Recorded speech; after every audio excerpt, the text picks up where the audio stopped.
And this just in. I just parked it just now and I'm leaking. Radiator's finally decided to fuck off, I guess.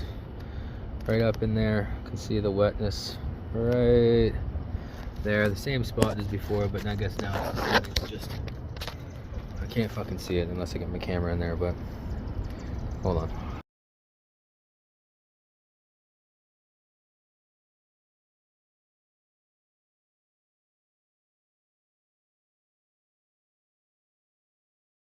Ford F-150 3.5 naturally aspirated. Changing the radiator out today. Sucks, it is my weekend, but whatever, it's got to be done. Already drained the reservoir. There's a little peacock thing at the bottom here. Drained all the coolant in. Don't forget, take off this so you take the pressure off of it so it can actually drain down fast. This comes out. This comes out. So I've already done that. Just so you have access to all the back fan stuff. And I'm going to take this guy off. This guy comes out right now. And we'll get going.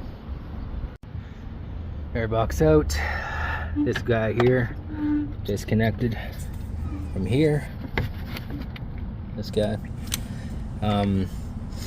This is that shroud piece. Came off. Condenser looks like it's getting bent up. I'm not sure why, but it is. I think people jump up on it, that's why. But now I gotta get the fan shroud off first. That was a good idea to put your bolts back where you can. Like this is on the top of that. This guy put it in here so you don't have to figure out where they go after. So I think I can see some lines there that are still connected to the fan shroud. Right there. Probably transmission lines. So I'm gonna disconnect those from underneath the car. And then go ahead and grab these bolts here. One here, one probably at the bottom. But and do the same thing on the other side so I can take the shroud off. And then the actual radiator will come off, which are these bolts here. I'm sure of it. Okay, I didn't take that piece down there because it's connected to the frame, so we're fine. It's not on the fan. But after disconnecting those two bolts I was talking about on either side, there's that little wind deflector thing down there. There's those little rivets in there. Plastic though. There's one left. I know you probably can't see it, but let me see if we put some light on there. Why is it not focusing? Okay, one left right there. Let me see if I can get it. It's hard to fit your hand in here. I can't pull it out. It's underneath something, so I am just going to cut it off. I have extra ones if I have to replace it.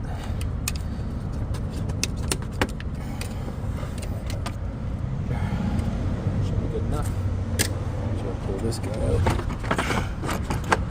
No issues. I'll get it up here so I can't do it with one hand. Alright, fans out. Now we're onto the radiator area. Okay, so the condenser here is connected by one bolt that goes here, and you're going to move this out of the way so you can snake your hand down. But there is another bolt right there. We're taking it out. It's hard to see again, but there's another bolt right there. You just snake your hand down with a 10mm ratchet would be good though, but the ratcheting wrench, and you're able to disconnect it from the condenser. And then there's a clamp here that you gotta push down on when you're pulling the radiator out to disconnect it from here, because there's no bolt here, it's just clamped in, see? Okay, radiator's out, condenser's left. This is hard to get out because of these little stupid flaps for the wind shit. It's all connected on this side, it's hard to pull it out. The hardest part was this, these guys here. This one, and the one at the top, was the one at the bottom there. There's one at the bottom too. And there's one at the top somewhere. But these guys were hard to get to. I had to go from here to get the top one, and then I had to take off the license plate thing here to get a hand in there, and from underneath as well. It's a little hard to see, but just to get it, was up in the corner there. And the little hose clamps were pointed in the other direction, but this is the old one. See, it's just all dirty. The leak was right here. Where is it? It's gotta be on this side somewhere. This is the driver's passenger side here. It was leaking right down this way, right here in this area. It was leaking. It kept on going, so I had to pull it out. Otherwise, everything looks pretty okay. It's a new one. Got to transfer all of the material, like the feet from the old one, and all of the clamping spots for where the screws go through, the little holders, whatever they're called.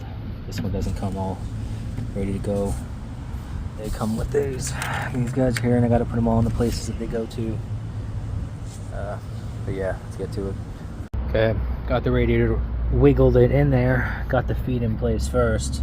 There's these guys. And that guy. But I also, before connecting the condenser, I connected this line here back in the hard one that I was talking about, which is right there. I don't know if you can see that. Anyways, it's right here. There's the line there, and then there's a line at the very bottom, that metal hard line that goes in. I connected those guys so I don't have much fuss with them. And then I just slid, the right side goes in by clip for the condenser wings. They clip in. Then you're able to just push this guy up to where the nuts are, one here, one at the bottom there. Secure it, and then that part's done. And now you have to get this secured back to the frame. Alright, air box, everything's back in. Connections are back done. I'm just gonna have to pre-fill all of it now, run it, let it suck it up, and drive around. Pray to God that the radiator is good. Sometimes, I mean, it hasn't happened to me where I got a bad radiator, but you never know. Alright, crank the heat.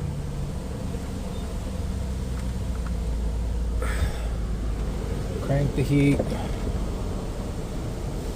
Car's running. I overspilt a little bit pouring, so it'll be a little bit leaking. Oops. Slow down here. Yeah, just got the port. Now we're looking for some leaks. Yeah. Get the bubbles out. Press the hose. Yep, so we're going down, so it's going to crack open another bottle. You have an unusual leak. Well, I've changed this before. It used to be all plastic. Changed it out. That was the previous time. Made that work. We have a leak right at the seam at the neck of this fuel port. Because as I overfilled it, I overfilled the reservoir, which is past the max line here, just because I know that this line here isn't really filling yet. So it's going to fill. And we'll go down. Notice it was right at that. Which isn't a big concern because our usual max fill point is right here. So I usually fill it up to about here, so it shouldn't be a problem anymore. Now let's go to the junkyard so we can find a new one. Otherwise, everything seems like it's fine. It hasn't yet, the thermostat hasn't yet opened up fully because this line would be scorching hot. It's not. I'm just waiting.